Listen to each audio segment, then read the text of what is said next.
العالمین والصلاة والسلام علی سید المرسلین اما بعد فاعوذ باللہ من الشیطان الرجیم بسم اللہ الرحمن الرحیم وعلی الذی ہادوا حرمنا کل ذی ظفر ومن البقر والغنم حرمنا علیہم شحومہما الا ما حملت ظہورہما او الحوایا او ما اختلط بعظم ذلك جزیناہم ببغیہم وَإِنَّا لَصَادِقُونَ فَإِن كَذَّبُوكَ فَقُلْ رَبُّكُمْ ذُو رَحْمَةٍ وَاسِعَةٍ وَلَا يُرَدُّ بَأْسُهُ عَنِ الْقَوْمِ الْمُجْرِمِينَ صدق اللہ مولانا العظیم۔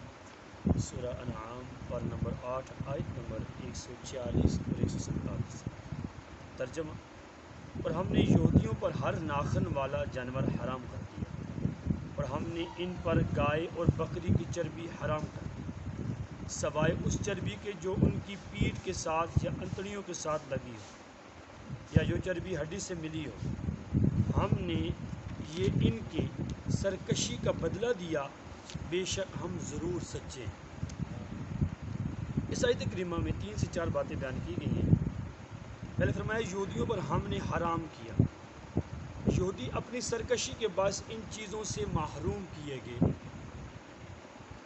ہر ناخن والا جانور، اس سے کیا مراد ہے؟ یا ناخن سے مراد انگلی ہے، خواہ انگلیاں بیچ سے پھٹی ہوں جیسے کتا، درندے، یا نہ پھٹی ہوں بلکہ کھر کی صورت میں ہوں جیسے اونٹ، شتر مرغ، بطخ وغیرہ۔ بعض مفسرین کا قول ہے یہاں بطور خاص شتر مرغ، بطخ اور اونٹ مراد ہیں جو یہودیوں پر حرام کیے گئے ان کی سرکشی کی بنا پر۔ نمبر 2، گائے اور بکری کی چربی۔ یہودیوں پر گائے بکری کا گوشت وغیرہ حلال تھا، لیکن ان کی چربی حرام تھی۔ البتہ جو چربی گائے بکری کی پیٹھ میں لگی ہو یا آنت یا ہڈی سے ملی ہو وہ ان کے لیے حلال تھی۔ یہودی چونکہ اپنی سرکشی کے باعث ان چیزوں سے محروم کیے گئے تھے، لہذا یہ چیزیں ان پر حرام رہیں۔ ہماری شریعت میں گائے بکری کی چربی، اونٹ، بطخ، شتر مرغ حلال ہے۔ اسی پر صحابہ کرام اور تابعین کا اجماع ہے۔ ہماری شریعت میں یہ کیا ہے؟ حلال ہے۔ آئیے ایک بڑی پیاری بات، کہ سابقہ شریعتوں کے سخت احکام ہم پر جاری نہیں ہیں۔ یہ امت مرحومہ ہے۔ سابقہ شریعتوں میں بعض شریعتوں میں بہت زیادہ افراط تھا، بعض میں بہت تفریط تھی۔ افراط اس اعتبار سے تھا کہ شراب بھی حلال تھی، تفریط اس طرح تھی کہ کیفیات اس طرح کی بہت زیادہ کمی اور بہت زیادتی کیسے تھی کہ بعض لوگ جو گناہ کرتے تھے ان کی توبہ کا سبب کیا ہوتا تھا؟ فلاں جگہ جاؤ، اپنے آپ کو قتل کر دو، تمہاری توبہ قبول ہو جائے گی۔ اب صاحب لگائیں، وہاں جگہ جا کر اپنے آپ کو قتل کرو تو تمہاری توبہ قبول۔ اپنے آپ کو مارنا پڑتا تھا، تب گناہ معاف ہوتے تھے۔ کپڑا جہاں سے ناپاک ہو گیا وہاں سے کاٹ کے پھینک دو، جلا دو۔ ہاتھ ناپاک ہو گیا، اس کی کیفیت بھی ایسی ہی ہے۔ لیکن یہ امت مرحومہ ہے۔ پیارے آقا صلی اللہ تعالی علیہ وسلم کا صدقہ اس امت پر اتنا کرم ہے کہ جس بندے کے گناہ زمین و آسمانوں کو بھی بھر دے، ایک بار بھی سچے دل سے توبہ کی شرائط کے مطابق رو کر گڑ گڑا کر اپنے رب کی بارگاہ میں توبہ کرتا ہے، اللہ سارے گناہوں کو معاف فرما دیتا ہے۔ التائب من الذنب کمن لا ذنب لہ، حدیث پاک میں ہے۔ پیارے آقا صلی اللہ تعالی علیہ وسلم نے شاہ فرمایا، میری امتی کوئی گناہ کرے اور گناہ کے بعد توبہ کر لے تو توبہ کرنے والا ایسا ہے گویا اس نے گناہ کیا ہی نہیں ہے۔ یہ صدقہ حضور کا ہے، پیارے آقا صلی اللہ تعالی وسلم کا صدقہ یہ ہے۔ نہ اس شریعت میں افراد ہے، نہ اس شریعت میں تفریط ہے، میانہ روی ہے، متوسط طریقے سے ہے۔ اور جتنا کرم پہلی شریعتوں میں گناہ گاروں کے ماتھے پہ لکھ دیا جاتا فلاں گناہ اس نے کیا، رات کو سو کے صبح اٹھتے دروازے پہ لکھا ہوتا تھا فلاں گناہ کیا، رات میں اس نے زنا کیا، چوری کی، فلاں گناہ کیا۔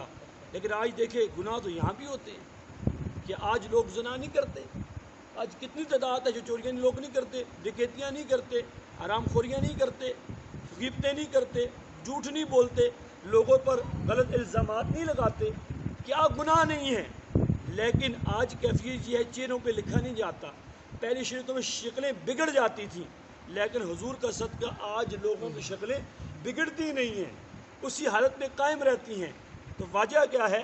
اس سے معلوم ہوا گزشتہ شریعتوں کے وہ احکام جو بطور سزا جاری کیے گئے تھے ہمارے لیے لائق عمل نہیں، اگرچہ نص میں مذکور ہیں، کیوں یہ امت مرومہ ہے، پچھلی امتوں کے سخت کام ہم پر جاری نہیں۔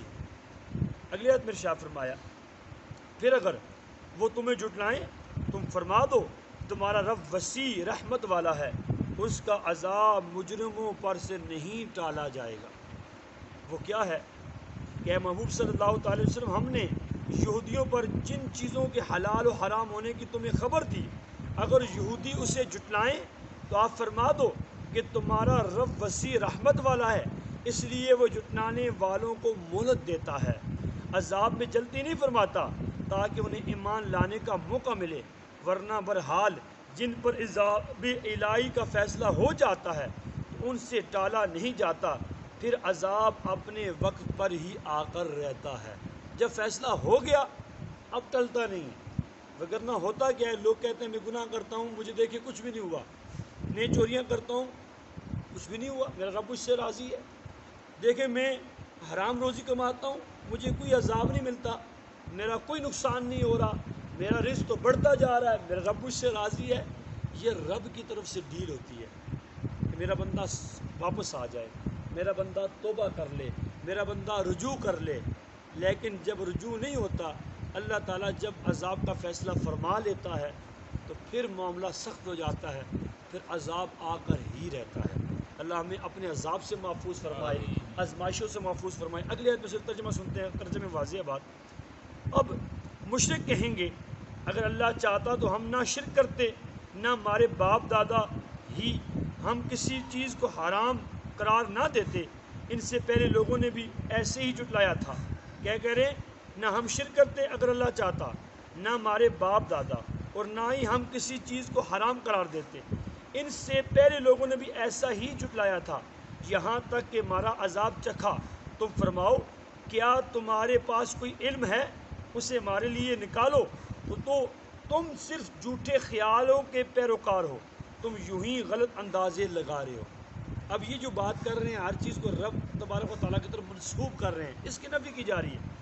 فرمایا اس میں غیبی خبر ہے، ابھی انہوں نے کہا نہیں، رب نے پہلے بتا دیا اب یہ ایسا ایسا کہیں گے، ابھی انہوں نے کہا نہیں ہے، پہلے بتا دیا گیا، غیبی خبر ہے۔ مشرک جو آئندہ کہنے والے تھے ان سے پہلے ہی خبردار کر دیا، مشرکین پر جب حجت تمام ہو گئی ان سے کوئی دلیل نہ بن پڑی تو کہنے لگے اگر اللہ چاہتا تو ہم نہ شرک کرتے نہ ہمارے باپ دادا، نہ ہی ہم کسی چیز بحیرہ صاحبہ وغیرہ کو حرام قرار دیتے، ہم نے جو کچھ کیا اور کرتے ہیں یہ سب اللہ کی مرضی سے ہوا، یہ اس کی دلیل ہے کہ وہ اس سے راضی ہے۔ اللہ تعالیٰ نے اس کا رد اس طرح فرمایا اگر تمہاری یہ بات درست ہوتی کہ تمہارا شرک اور حلال کو حرام، حرام کو حلال کہنے کا یہ رواج سب اللہ کی رضا اور خوشی سے ہے تو ہونا یوں چاہیے تھا کہ ایسے لوگوں پر اللہ کا لطف و عنایت اور بڑی کرم نوازیاں ہوتی، حالانکہ تم سے پہلے جن لوگوں نے اس گمراہی کو اپنایا تو ان پر اللہ کا غضب نازل ہوا۔ اگر یہ رضائے الہی ہوتا تو اللہ نعمتوں کی بارش کرتا، عذاب نہ دیتا۔ جس نے بھی یہ گمراہی اپنائی اللہ نے اسے عذاب میں مبتلا کیا تو پتہ چلا یہ رب کی مرضی سے نہیں ہے، ان بعد والوں کے لیے نشان عبرت بنا دیا۔